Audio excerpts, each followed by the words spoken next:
So, welcome to the Dr. Gundry podcast.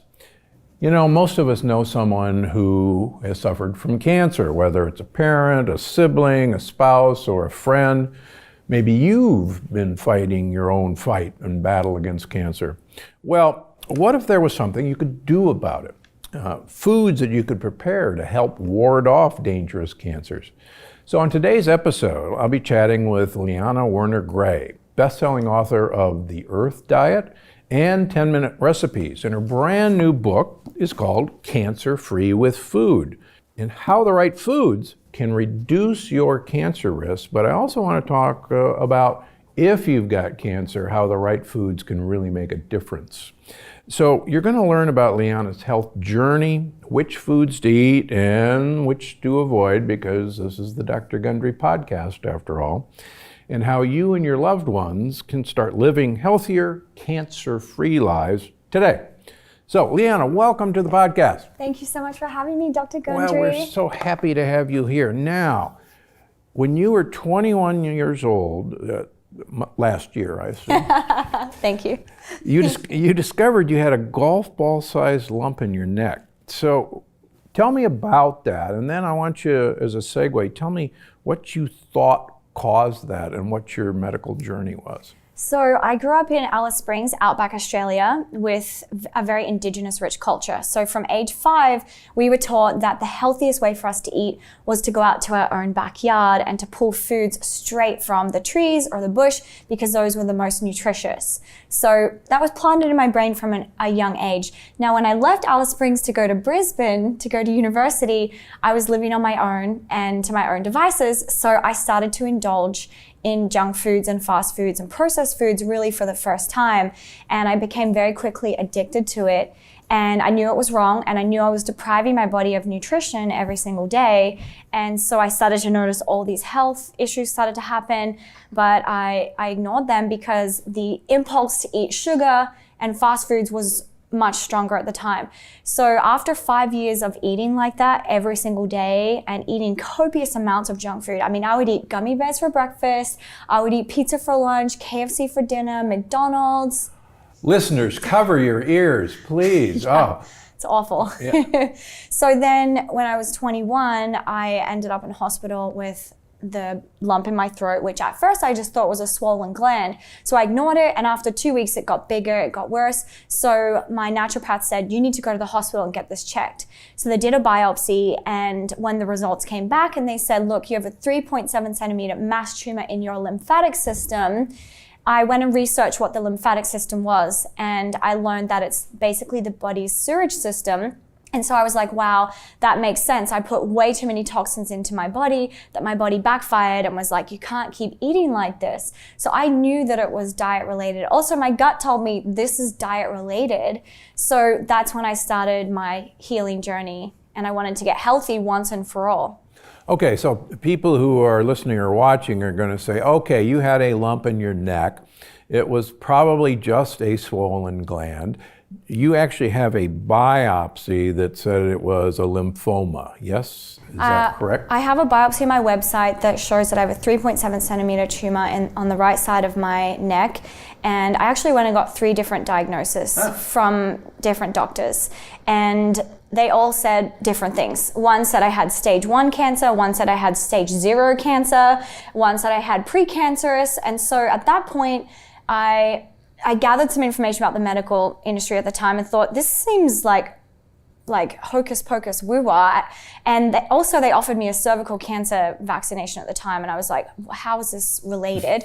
So that to me was enough for me to say, you know what, like I'm gonna opt out of this. And it wasn't stage 4 cancer. They weren't saying, you need to go for chemo next week, you need to go for surgery next week. They were saying, look, we can do surgery and we can remove it if you want. And they've done surgery for a lot smaller lumps for sure. I also don't want to take away from people who have had stage 4 cancer or advanced cancer. Mine was very early and I was able to catch that very early. But it was enough for me to say, you know what, I don't want to just remove it. And that's something that the indigenous people also taught me, was that if we have a sickness or like a tumor or a lump in our body, obviously tumors aren't meant to be anywhere in our body. So they said, if you just go and you do medical and you cut it out, that doesn't necessarily address the root cause. And I wanted to address the root cause once and for all, because I knew I had to stop eating like that. So that's when I said, you know what, I'm going to go and actually get healthy once and for all and go back to my roots, go back to nature. So I went and found a medical doctor who was helping people with vitamin C injections and helping people heal cancer naturally. And then I worked with a naturopath, and I started juicing 6 times a day. So I drank 6 vegetable juices a day. And then every time I had a craving for junk food, I thought, okay, how can I fulfill this craving in the most natural way possible? So I got into the kitchen and I started making recipes. Ah, okay. And that's where these recipes evolved from. Was like, okay, I'm craving chicken nuggets, I'm craving chocolate, I'm craving candy, I'm craving pancakes, waffles, whatever it was, I found a recipe that would nourish my body instead of poison it and make it worse. Now, were you brought up in a family that cooked? Yes, well, my father is a chef, and my mom's also a really good cook. Yes, and I hadn't cooked before that. I was, eating processed food for so many years. So when I got into the kitchen, I was amazed when I started putting ingredients together, just simple ingredients like to make a cookie dough, like tiger nut flour or almond flour and some monk fruit sweetener. Now that I use. My recipes have evolved since then. They've become a lot healthier. So I was surprised when I was making these foods. I was like, wow, I can eat this chocolate brownie every single day and get magnesium from it and protein, and it tastes good. And that was helping me not crave the bad stuff. Gotcha. So they didn't want to necessarily say, well, you have to have chemotherapy, or you have to have radiation therapy, or you have to have this cut out. Did they propose any of those things to you? They weren't aggressive with me at all. Good. And also this was in Australia 10 years ago. I think Australia at that time was not as aggressive, but 5 years after that, my mum was diagnosed with advanced breast cancer in both her breasts. And they were very aggressive with her and said, you need to do surgery and chemo and radiation. And so I sat down with my mum and said, what do you feel like you need to do for your healing? What do you think will is the most empowering choice for you? And my mom said, honestly, I do want to do surgery because I feel like that cut it all out. I'll start fresh. Then I won't have the cancer anymore. But she said, I just honestly can't do chemo radiation. I feel like if I do that, I'll put my body under too much pressure and stress, and that will make my situation worse. So, and then she also did a nutritional plan. So she started juicing as well, getting all that nutrition into her, lots of vitamin C. She also took vitamin D supplements as well. And that for the next 6 months after that, doctors kept calling her, pressuring her, like, it's going to come back if you don't do chemo radiation. And my mom would call me in fear and be like, what should I do? And I said, well, what do you feel? And she said, I can't do it. So she never did it. And she's cancer free to this day. That's a fantastic story. So you started doing all this. You changed your food. You fought the junk food temptations. When did you start noticing something changing?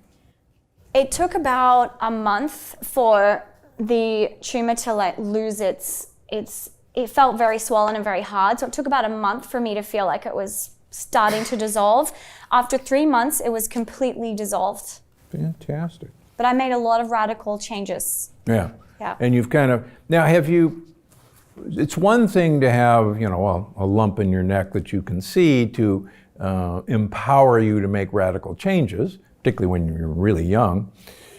What kind of keeps you on track now that thing's not there anymore? Well, I suffered every single day for 5 years eating junk food. Even though I felt like that high for 5 or 10 minutes, eating all the sugar and the fast food, after that I would crash and was absolutely miserable. So that was enough suffering to me. And I just remember saying, God, if you can heal me from this addiction and these cravings and this tumor, I'll be happy and grateful every single day of my life, I promise. And so I've not wanted to go back to that at all. But also there's no desire or impulse in me at all. When I see these foods, to me, they just look dead and there's no appeal. So I'm more excited about making these kinds of foods instead. I'm excited about making like a healthy cookie dough or healthy chicken tenders. All right. So your initial experience resulted in the Earth diet, right? Yes. And so how is this new book, the Cancer Free with Food, different than the Earth diet? Well, the Earth diet started because I needed something at the time to hold me accountable to sticking to me only eating natural foods. And at the time it started as a blog for 365 days. I said, I'm only going to eat foods that come straight from the earth, as wholesome as possible for 1 year. And I want you, the world, my readers, to hold me accountable. So after the blog, then my readers were like, put this into a book. Can you put all of these recipes into a book? And I thought, that's a great idea. So Hay House published my first Earth Diet book. And then after that, I wanted to make it more specific for people with cancer or people that have cancer in their family like myself. Both of my grandfathers also passed away from cancer. And so for people that are predisposed to it, I wanted to say, here's some research that show which foods help us to reduce our risk of ever getting cancer. And if you have cancer, here are some foods that have been proven to shrink tumors and kill cancer cells. So I wanted to do research just for that. And I love the cancer community and love helping people with cancer because it's a terrible disease and a terrible feeling, and I've been there, and it feels like absolute rock bottom. It feels like hell, literally. So I want to help people that are in that situation. So when you did the Earth diet and you did this year-long journey, you didn't have to move back to the outback and eat native plants. I mean, you were doing this from Brisbane, right? Exactly. The big city. Right. I wanted to find a way to make the natural indigenous lifestyle fit into our very fast-paced, busy, modern lifestyle. Yeah. And can you do it? Obviously you can. Yes. And you're going to teach us some of those things. So the new book is, Cancer Free with Food. So what are the most toxic foods that everyone should avoid? The most obvious one is sugar, white sugar and corn syrup. The body just doesn't know how to break that down. It's just way too much toxicity for the lymphatic system and the liver and the whole body. So that one's an obvious one. Also, a lot of preservatives like fillers, additives. I found a lot of research on those that have proven that those create toxins in the body, carcinogens, which lead to cancer. So obviously avoiding anything genetically engineered, and then also even microwave foods, because that's considered a form of radiation. So I thought that was fascinating. And then also I found some studies that were linked to foods that have been sprayed with pesticides. So fruits and vegetables sprayed with pesticides is incredibly toxic and does increase your chances of getting cancer. And some people say, well, that sucks. I just want to be able to go to the supermarket and buy a fruit and vegetable. I know. So do I. But if we're in this country, in America, we have to buy organic produce or grow it ourselves because we are at risk of getting a lot of pesticide exposure. And then also farmed seafood was really toxic. I was surprised about how toxic farmed seafood was. I didn't think it could be that awful. It's really bad. And as you know, in all my books, I say, please, please, please, only wild caught fish. And we're beginning to see actually tricks. I saw on a restaurant menu actually this past week that they were advertising ocean-raised seafood. What's that? And yeah, it's that. That's called farmed, seafood. But it sounds so much more, wild ocean raised, and there was the word raised, caught my attention. And everybody says, oh, but it's, ocean, it's wild. No, it's not. Yeah, they're smart with their marketing. That's something people need to be cautious of, is the packet might look natural or like say ocean raised fish, but it's just marketing. Yeah, very true.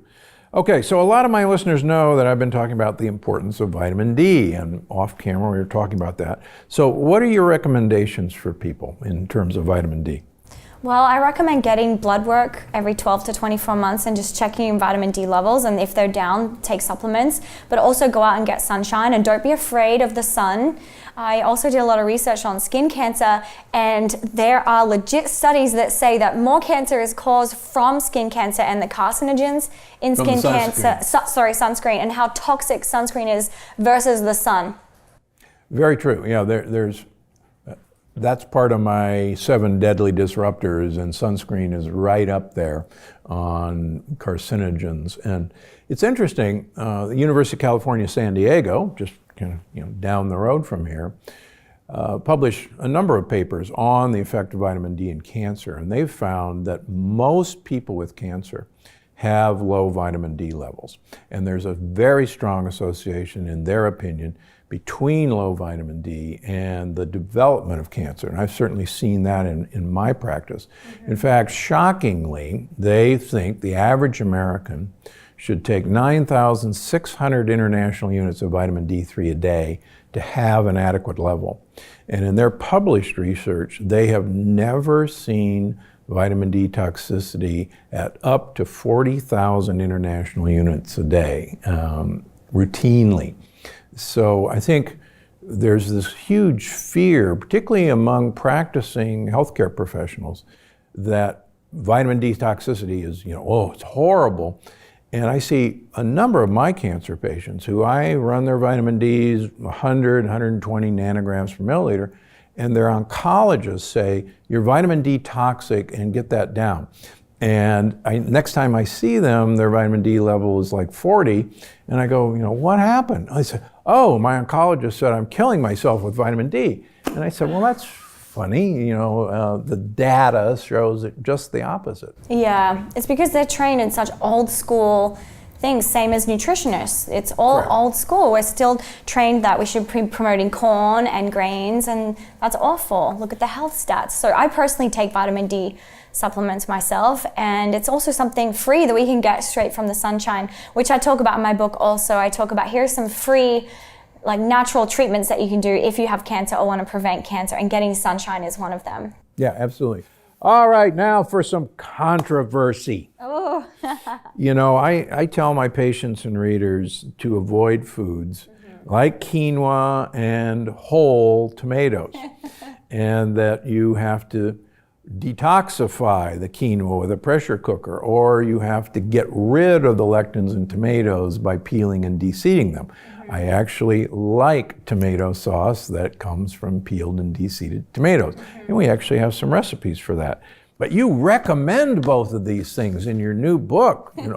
How come? So, okay, disclaimer, all the foods in this book, even though they might be anti-cancer, they have to be for the right person. Same as mushrooms. Mushrooms are great, but not for every person. Personally, I can't eat a lot of mushrooms.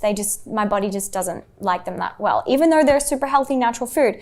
So with tomatoes, the research I found with them is mostly because of their lycopene. Those studies showed that helps, especially with prostate cancer and other cancers. So for some, tomatoes work well, but also for others, it might cause inflammation. And then some people's doctors are telling them stay away from nightshades. But the studies I found, I felt like tomatoes were really helpful in preventative and for healing cancer, so I included that. And then quinoa, there's a lot of studies that trace back to ancient civilizations that use quinoa as their fuel source, and that's something that they would eat to keep them energized for days. And quinoa, it depends on where someone's at with their grains. So I wouldn't say to someone who's completely cut all grains, go and add a grain into your diet. But for someone who eats a lot of breads or a lot of other processed grains, I would say try quinoa and fill up on that instead to help you cross that bridge so that you're not craving the worst types of grains. Yeah, part of what I've done throughout my life is to study indigenous cultures and ancient cultures to figure out how they actually detoxified what appeared to me as a very toxic grain, for instance. And most people don't know, and I write about this, that the Incas actually had 3 detoxification processes before they would eat quinoa. Oh, wow. They soaked it for 48 hours, then they allowed it to ferment. They let it rot, and then they cooked it. Oh, and wow. It's not on the package directions. See, not a lot of people know this. That's why. Yeah, that's why I write about this. This is awesome. I'm For gonna share instance, this. last fall I went to Sicily because Sicily is a heavily based tomato culture. Almost everything is tomato sauce based. And so I would go and interview chefs, and even in small villages. And I said, what do you think? Why do you guys eat so many tomatoes, and how do you fix them? And everyone said, well, everyone knows you have to peel and de-seed tomatoes before you can make sauce. And I said, well, how do you know that? They said, well, because, my mother taught me. And, well, how did she know? Because, my grandmother taught her.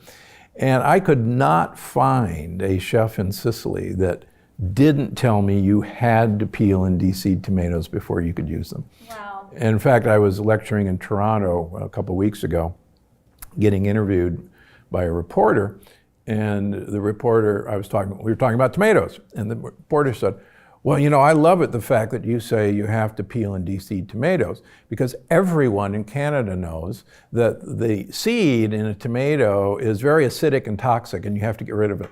And she said, everyone knows that. And so you start looking at cultures and say, isn't that interesting? In fact, the Italians didn't eat tomatoes for 200 years after Columbus brought them back. Their native son, because they knew how toxic they were. Oh, wow. Interesting. Well, and also what I learned from the Aboriginals is that you don't eat the seeds in any fruits or vegetables, because if you do that, basically there won't be any. You won't have any more food. They had to eat the food and keep the seeds and replant them, because they couldn't just go to the supermarket and buy seeds that didn't exist. So that was a way of keeping that cycle going. So it totally makes sense to me to remove seeds from all fruits and vegetables, because we weren't designed to eat them.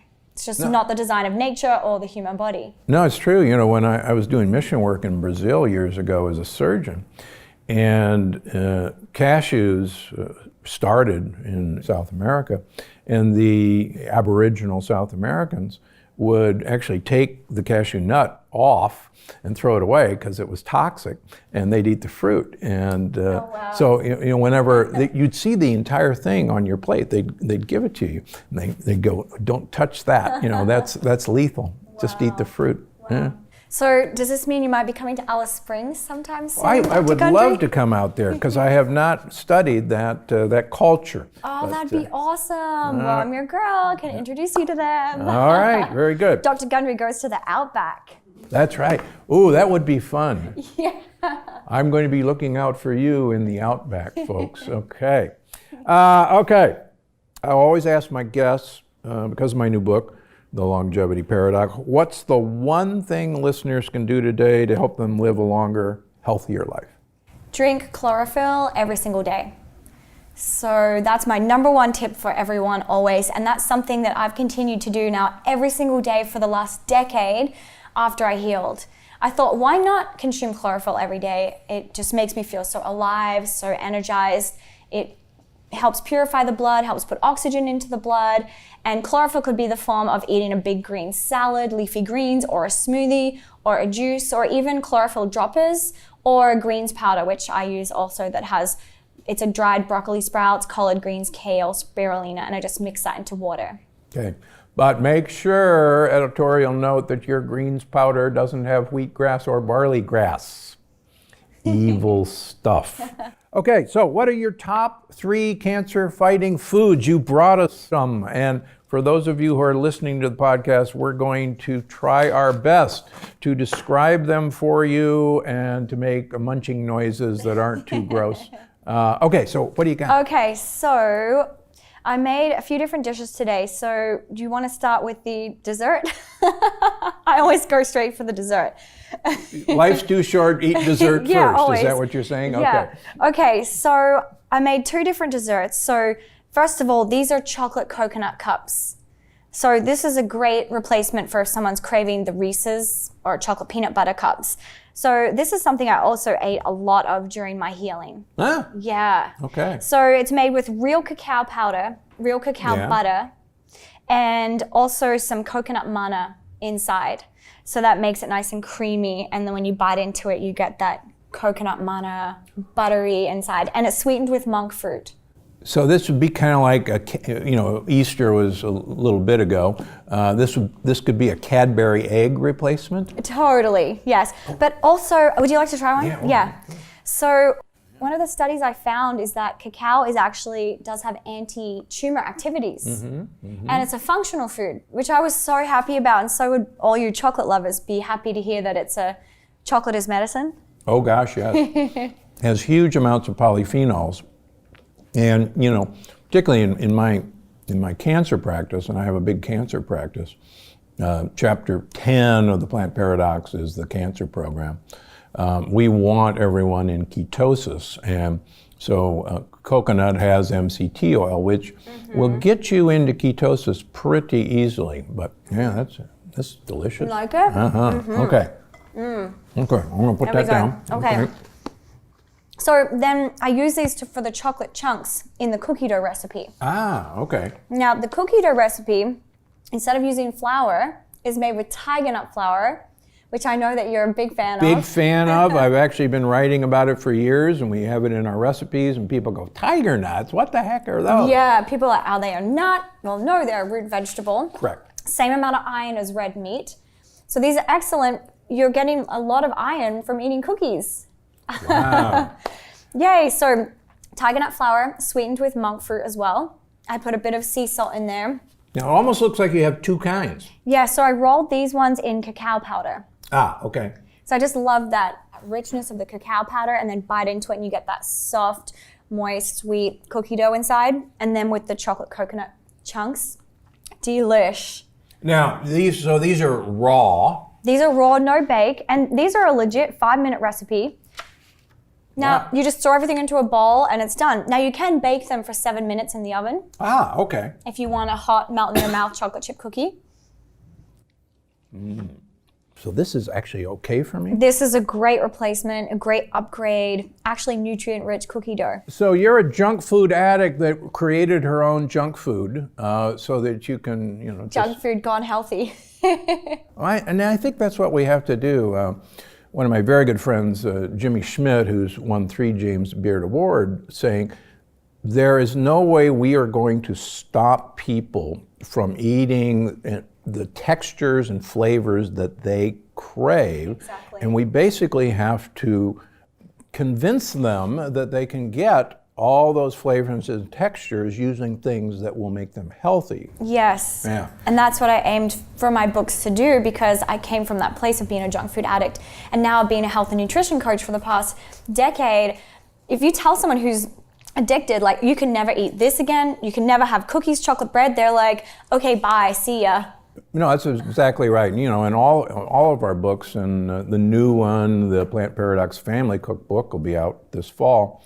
Very what exciting. we strive to do is, because a kid wants a chicken Chicken McNugget. tender, yeah. So help me with this. How are we going to do that? So this is organic chicken. Very important that meat has to be organic.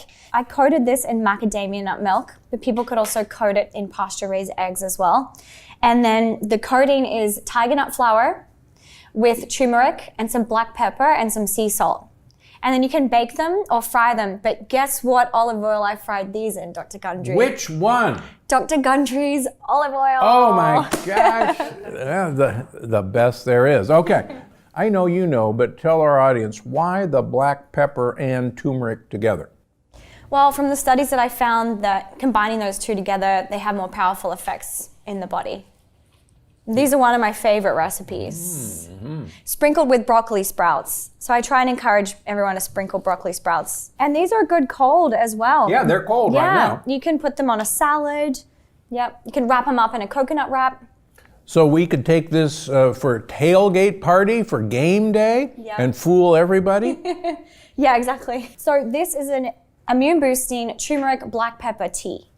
So this has lemon, ginger, turmeric, black pepper, and some garlic. And some garlic. Yeah, so nice anti-inflammatory. Okay. Very detoxifying. This is new, or did you have this, during your treatment course? I didn't really know about turmeric at that time. I did a lot of ginger though.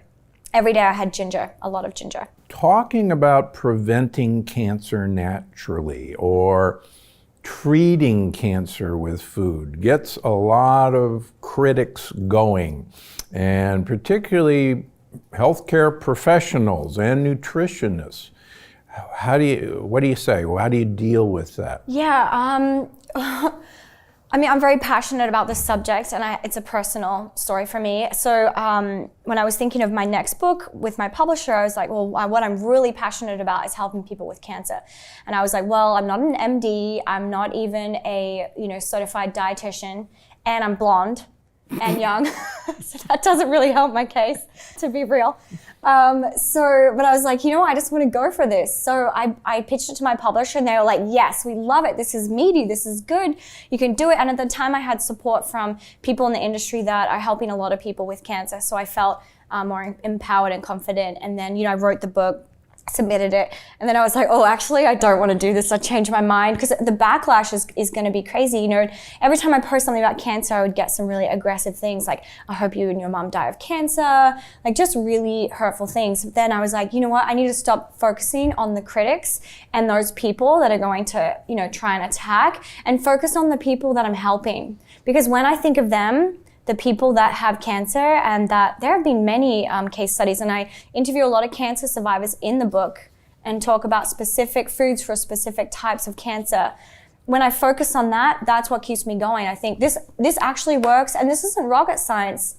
Food is medicine, and this can work in conjunction with a treatment plan.